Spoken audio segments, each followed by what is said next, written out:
Hello viewers, Rafi in front of you, welcome to my channel. Viewers, আপনারা হয়তো অনেকে লক্ষ্য করেছেন যে আপনার যে স্মার্টফোনটি সেটা যত দিন যায়, দিন যাওয়ার সাথে সাথে এটা আস্তে আস্তে স্লো হতে থাকে। আপনার পরে এটা যেরকম ছিল সেরকম থাকে না, যত দিন যায় সেটা তত স্লো হতে থাকে।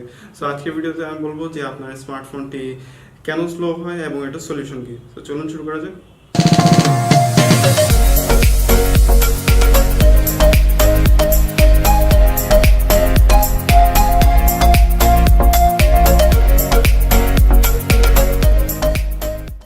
আপনার ফোন স্লো হওয়ার প্রথম যে কারণটি হলো সেটি হলো ওএস আপডেট, মানে অপারেটিং সিস্টেমের আপডেট। এটা হতে পারে মার্শমেলো থেকে নোগাটের আপডেট বা নোগাট থেকে ওরিওর আপডেট। ধরুন আপনি একটা ফোন কিনেছিলেন যেটা অপারেটিং সিস্টেম ছিল নোগাট, আপনি এটাকে ওরিওতে আপডেট দিয়েছেন।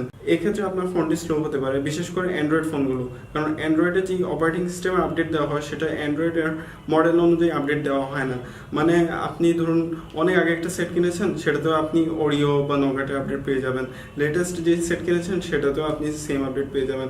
সো এখন আগের যেই ফোনটা সেটা তো ওই আপডেটে, মানে নতুন আপডেটের মতো অপটিমাইজ করা না, নতুন আপডেটের সাথে ওইটা ম্যাচ করতে পারবে না। কিন্তু নতুন যে ফোনগুলো সেগুলো পারবে। যদি আপনার মোবাইলে বা স্মার্টফোনে আপডেট আসে অপারেটিং সিস্টেমে, আমি সাজেস্ট করবো আপনি যাতে আপডেটটি না দেন। কারণ আপনি আপডেট দিলে আপনার মোবাইলেরই ক্ষতি হবে। আপনার মোবাইল ওই আপডেটের সাথে স্যুট করতে পারবে না, যার ফলে আপনার মোবাইলটি স্লো হয়ে যাবে। এবং আপনার যদি আপডেট দিতেই হয় তাহলে কিছুদিন ওয়েট করবেন, ইউটিউবে সার্চ করে দেখবেন যে অন্যান্যদের রিভিউ কি, তারা কি বলছে এই নতুন আপডেট সম্পর্কে এবং এটা আপনার ফোনটাকে কিভাবে স্যুট করছে সেগুলো জেনে আপডেট দেবেন।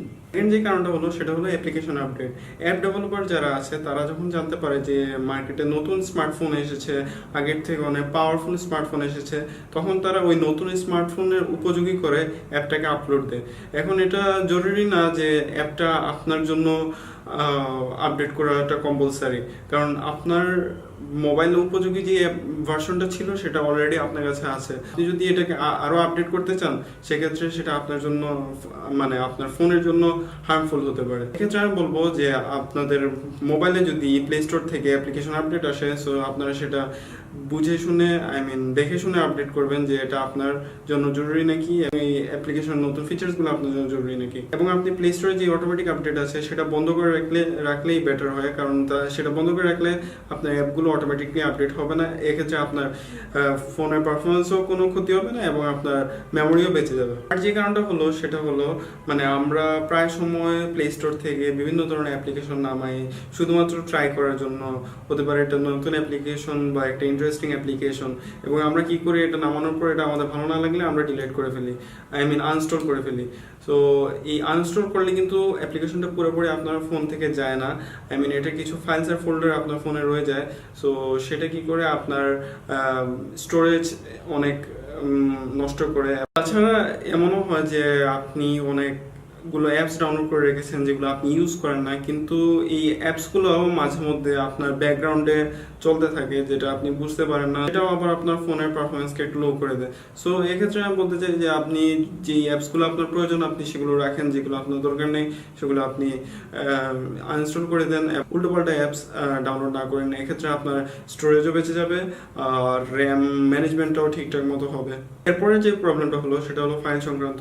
আপনি একটা ফোন কেনার পর আপনি এটা যত ইউজ করতে থাকেন আপনার এখানে স্টোরেজটা আস্তে আস্তে ফুল হতে থাকে, সেটাতে আপনার ফটো থাকে, ভিডিও থাকে। তার পর্যায়ে গিয়ে আপনার মেমোরিটা ফুল হয়ে যায়। সো আপনার মেমোরি যদি ফুল হয়ে যায় সেক্ষেত্রে আপনার ফোনের আপনার মেমোরি থেকে ডেটা রিড করা বা মেমোরিতে ডেটা রাইট করতে বিভিন্ন রকমের প্রবলেম হয়ে থাকে। এখন যদি আপনি একটা ফুল নিউ বা ফুল ফ্রেশ এক্সপিরিয়েন্স পেতে চান আপনার পুরাতন ফোনে, তাহলে যেটা করতে হবে সেটা হলো আপনার ফোনে ট্রি ফ্ল্যাশ বা ফ্যাক্টরি রিসেট দিতে হবে।